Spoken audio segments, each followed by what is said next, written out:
হে WhatsApp বন্ধুরা, কেমন আছেন সবাই? আশা করি সবাই ভালো আছেন। তো সবাইকে নতুন আরেকটা রিয়াকশন ভিডিওতে জানাচ্ছি স্বাগতম। এই মুহূর্তে পুরো বিশ্বের নজর থাইল্যান্ড এবং কম্বোডিয়ার যুদ্ধে। দুইটাই বুদ্ধিস্ট কান্ট্রি, দুইটাই পাশাপাশি দেশ, সারা বছরই কোনো আলোচনায় থাকে না। যতটুক জানি এই দুইটা দেশ খুবই শান্তিপূর্ণ দেশ, কিন্তু হঠাৎ করে কেন জানি এই দুইটা দেশের মধ্যে ঝামেলা শুরু হয়ে গেছে। তো চলুন আমরা এদের যে সামরিক বাহিনী, সে সামরিক বাহিনীর শক্তির ব্যাপারে একটু জেনে আছে এবং আরো অনেক ডিটেলস থাকতে পারে এই ভিডিওতে। চলুন ভিডিওটি শুরু করি। Let's start. 1 2 3।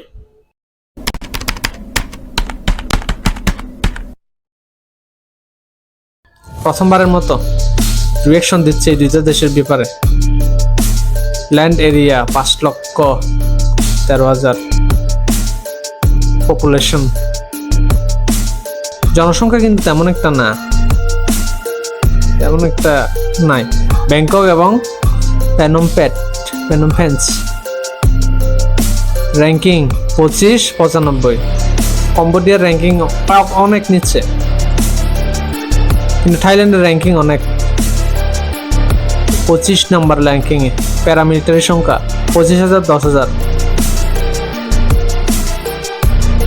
Defence budget 6 billion, 860 million. কম্বোডিয়ার বাজেট অনেক কম। Foreign reserve 224 billion, Thailand 17.8 billion.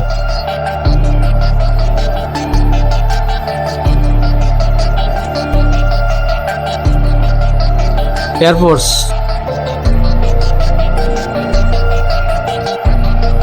Total aircraft Thailand 793, Cambodia 25 মাত্র। ফাইটার এয়ারক্রাফট নাই কম্বোডিয়ার।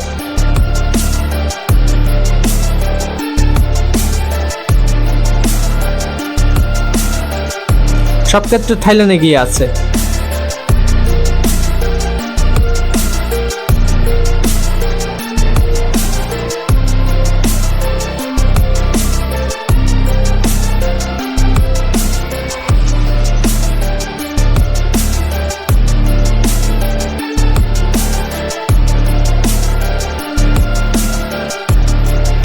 Attack helicopter Thailand 7, Cambodia 0।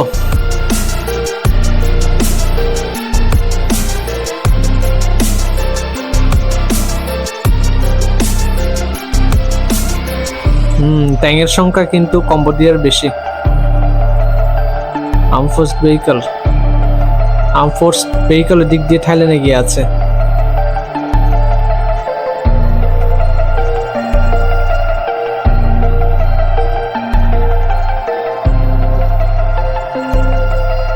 Land ফোর্সে Cambodia যথেষ্ট এগিয়ে আছে।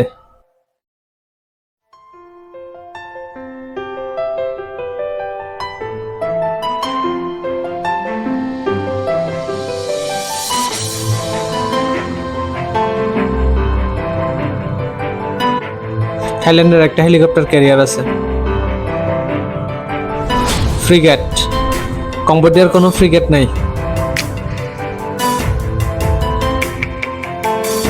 করভেটও নাই। পেট্রো ভেসেল দুই দেশেই আছে।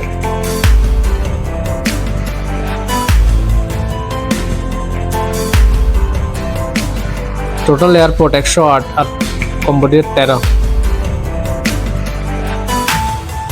পোর্টস এন্ড টার্মিনাল থাইল্যান্ডের 21টা আছে আর কম্বোডিয়ার আছে 2টা।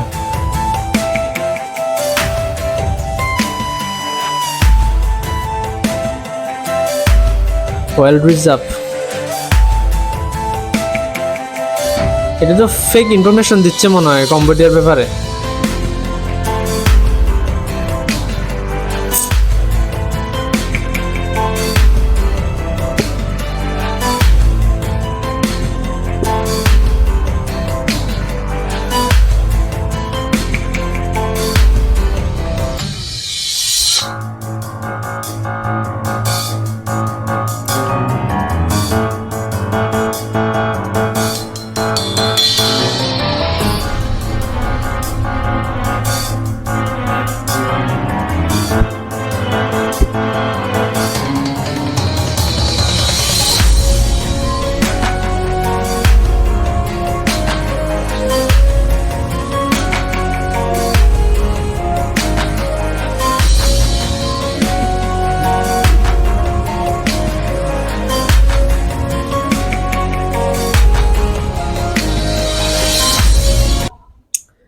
এখানে মনে হয় কম্বোডিয়ার ব্যাপারে ইনফরমেশন ফেক।